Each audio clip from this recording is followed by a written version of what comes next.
Welcome, everyone, to the Listening Method. I'm your host, Liz. And I'm Matthew.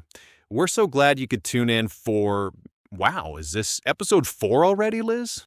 It is episode 4, and today we are diving into a topic that I think it gives a lot of English learners a little bit of anxiety. Oh, a little bit is an understatement. For some, it's the biggest hurdle. We're talking about small talk. Exactly. Those little conversations you have while waiting for a coffee or at the start of a meeting or when you meet someone new at a party. It seems simple, but it's a real skill. It really is. It's the gateway to bigger conversations. So today we're going to break it down. We'll cover the basics, like what to say, how to say it, and how you can get better at it without, feeling terrified. So, grab a cup of tea, get comfortable, and let's talk about talking. Music swells in and fades out. All right, so Liz, let's start with the big question. Why is small talk so intimidating for language learners? Oh, that's a great starting point. I think it comes down to a few things. First, it's unpredictable. In a classroom, you have exercises, you know the topic, but small talk is spontaneous. You don't know what the other person is going to say. Right, the script is gone. You're improvising. Totally. And second, I think there's a cultural element. In many cultures, you don't really talk to strangers unless you have a specific reason. But in a lot of English-speaking countries, especially the US and the UK, it's a really common way to be polite and friendly. That's a huge point. It's not just about filling silence. It's a social lubricant. It's how you show you're open and approachable.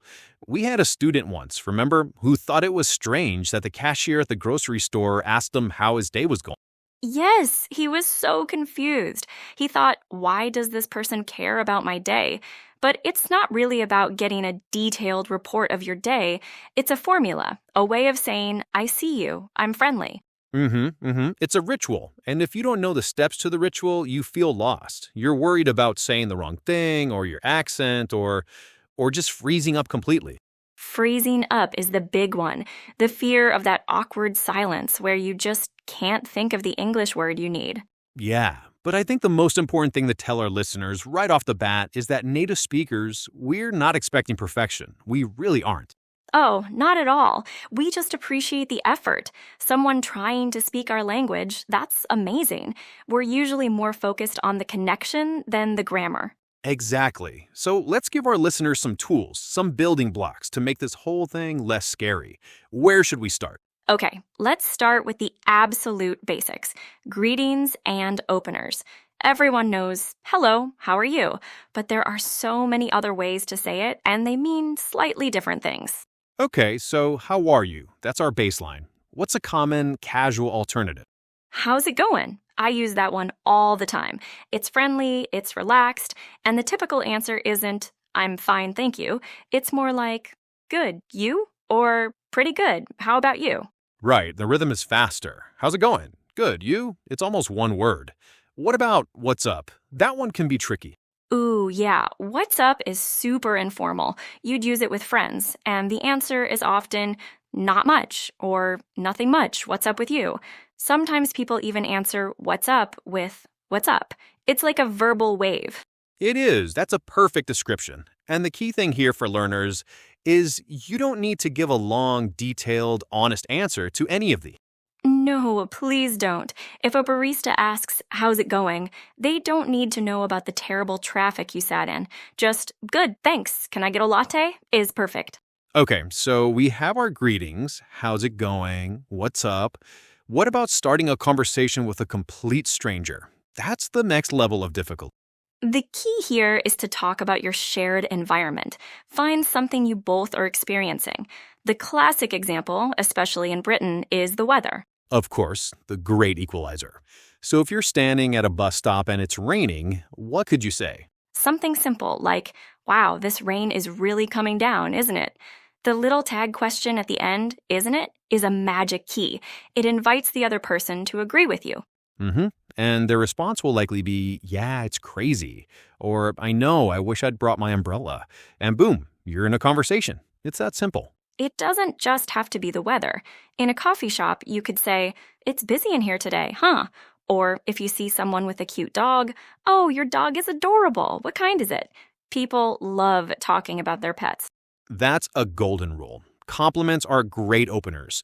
A genuine compliment on something someone is wearing, or their dog, or even a book they're reading. Oh, I've been meaning to read that book. Is it any good? Right. So the formula is observation about shared environment or a genuine compliment plus a simple question. That's the foundation. Okay, so you've opened the conversation. Now what? How do you keep it going without it feeling like an interview? Now we get into the art of it. This is my favorite part to teach. It's about asking the right kind of questions. Open-ended questions. Exactly. So a closed question is one you can answer with yes or no. For example, did you have a good weekend? The person can just say yes. Conversation over. Awkward silence. Right. But if you ask an open question, like, what did you get up to over the weekend? Now they have to give you more information. They might say, oh, I went for a hike with some friends. And that gives you something to work with. You can then ask another open question. Oh, that sounds fun. Where did you go hiking? Or you could share a connection. I love hiking. I went to the national park last month. That sharing part is so important. It's a pattern. Ask, listen, connect. Ask an open question, listen to the answer, and then connect it back to yourself or ask another follow-up question. The listen part is the one people forget. They're so busy thinking about what they're going to say next that they don't actually hear the answer. Yes, active listening. This is a superpower in any language. Show you're listening by nodding, saying things like, oh, really? That's interesting. It encourages the other person to keep talking. It makes them feel heard, and frankly, it takes the pressure off you. The more they talk, the less you have to. That's the secret trick. A good conversationalist is often just a good listener who asks good questions. So, to recap this part, switch your did you questions to what did you or how was questions. Listen to the answer and give little signals that you're engaged. Perfect. And remember, it's okay if the conversation is short. Small talk can be just 2 or 3 exchanges. It doesn't have to turn into a deep philosophical discussion.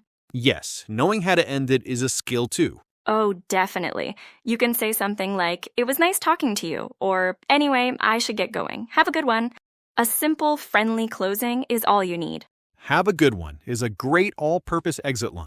Okay, so we've got the theory down. How about we put it into practice? Let's do a little role-playing. Love it. What's the scene? Let's say we're 2 strangers at a casual work conference standing near the coffee and pastries table. First, let's do the bad version with closed questions and awkwardness. You start. Okay, bad verse. Hello, is this coffee good? Yes. Okay. Are you enjoying the conference? Yes. Good. Well, bye. Oh, that was painful. You can feel the awkwardness. It died so fast because my one-word answers gave you nowhere to go. Exactly, a total dead end. Okay, let's try it again. Same scene, but this time we'll use our good techniques. Open questions, active listening, sharing. I'll start again. Ready. Hey there. Man, I'm glad to have coffee. It's been a busy morning of sessions. How are you finding the conference so far? Oh, me too. It's been really good, actually. I especially enjoyed that talk on digital marketing. Were you in that one? I missed that one, unfortunately. I was in a session on user experience. What was the main takeaway from the marketing talk? It was mostly about the importance of video content. The speaker had some really interesting stats. By the way, I'm Liz. Matthew, nice to meet you, Liz. That's fascinating about the video content. My company is just starting to explore that. It seems a bit daunting. It can be, but she had some tips for starting small. Well, hey, it was really nice meeting you, Matthew. I'm going to grab a seat before the next session starts. You too, Liz. Enjoy the rest of the conference. Out of character. See? So much better. It flowed, we learned something about each other, and the ending was natural and polite. Completely different. I started with a shared experience, the busy morning. You responded and asked a question back. I asked an open question. What was the main takeaway? We introduced ourselves. It was easy. And it's easy because everything went smoothly. But what happens when it doesn't? We haven't talked about the moment of panic when someone says something, maybe they speak too quickly or use a word you don't know, and you just freeze. The deer in the headlights moment. I've seen it happen. The student just nods and smiles, pretending they understood because they're too embarrassed to stop the conversation. But that's the worst thing you can do. Absolutely. It's so much better to just be honest. Native speakers are almost always happy to clarify. You just need a few polite phrases in your toolkit. Something simple like, "I'm sorry, I didn't catch that," works wonders. Or even more specific, "Could you please speak a little more slowly?" is a perfectly polite request. Another great one is, "I'm sorry, what does daunting mean?" if it's a specific word that's tripping you up. Asking what a word means shows you're engaged and want to understand. Exactly. It turns a moment of panic into a learning opportunity. The person you're talking to becomes a mini teacher for a second. It's not an admission of failure, it's an act of curiosity, and it's much better than derailing the conversation because you've misunderstood a key point. That's such a critical skill. But there's another layer to this, isn't there? Something that can help prevent those misunderstandings in the first place, and it has nothing to do with vocabulary. Are you talking about what's not being said? The nonverbal stuff? I think that's a key point for our listeners. It might not feel easy at first, but if you have a few of these techniques in your pocket, it becomes much, much easier. Which brings us to a really important question.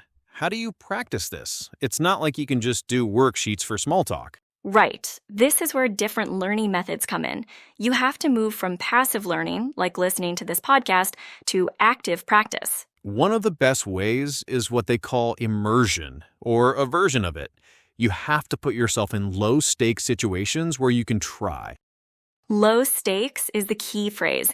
Don't make your first attempt a super important job interview. No, definitely not. Your practice gym for small talk is the coffee shop, the grocery store line, the bus stop, places where the interaction is, by nature, very short. If it goes badly, who cares? You'll probably never see that person again. Exactly. Give yourself a small, achievable goal. Like, this week, I will make one comment to one stranger in a store. Just one. Start small. Another great method is finding a language exchange partner. There are tons of apps and websites where you can find the native English speaker who wants to learn your language. You can practice with them in a safe, structured way. That's perfect because you can explicitly say, "Hey, can we practice small talk for 10 minutes? Your partner will understand and help you. It takes the guesswork out of it. And then this might sound a little strange, but practice by yourself. You mean talking to yourself? Yeah, narrate what you're doing. Okay, now I'm making coffee. The weather is nice today. Or talk to yourself in the mirror. Practice the phrases we've talked about. It helps build the muscle memory so the words come out more easily when you're in a real situation. It really does. It's like a rehearsal. You're getting your mouth and your brain used to forming these English sentences. Also, consuming media helps. Watch TV shows, movies, listen to podcasts like this one. The subtle plug, I like it. Hey, it's true. Pay attention to how people really talk. Notice the little fillers, like, like, I mean. Notice the rhythm of their small talk. It'll start to sink in. The ultimate message here is that it's a skill, not a talent. No one is born a great small talker. You learn it, and you can absolutely learn it in a new language. It just takes patience and a little bit of bravery. That's a fantastic point about fillers. They might seem like mistakes, but they're a crucial part of sounding natural. Words like like, and I mean are not just noise. They are tools we use to buy ourselves a moment to think. Using them correctly is a sign of fluency, not a lack of it. A little bit of bravery. I love that. Be brave enough to make a mistake. Be brave enough to have an awkward pause. It's okay. The other person has probably had an awkward pause in a conversation before too. It's a universal human experience. Absolutely. And it's one of those things that textbooks rarely teach you. They give you the perfect sentences, but real conversation is messy. It's full of these little pauses and fillers. Embracing them can actually make you sound more human and less like a robot reciting lines. It signals to the other person that you're actively thinking and constructing your thoughts in real time, just like a native speaker would. Totally. And don't worry about your accent. Your accent is part of your story. As long as you're understandable, that's all that matters.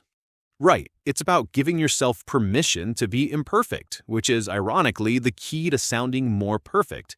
So, we've covered starting conversations, keeping them going, and sounding natural. What about the topics themselves? Are there any safe or unsafe topics for small talk that learners should know about? So let's do a quick recap of the key takeaways for our listeners today. Oh, that is such an important question. This is where cultural context is everything. What's perfectly normal to discuss in one culture might be a huge taboo in another. But there's a pretty universal list of safe topics for most English speaking environments. Think of the acronym FORD. All right, hit me. 1. Small talk is a cultural skill for building connection. Don't be afraid of it. 2. Start with an observation about your shared environment or a compliment. 3.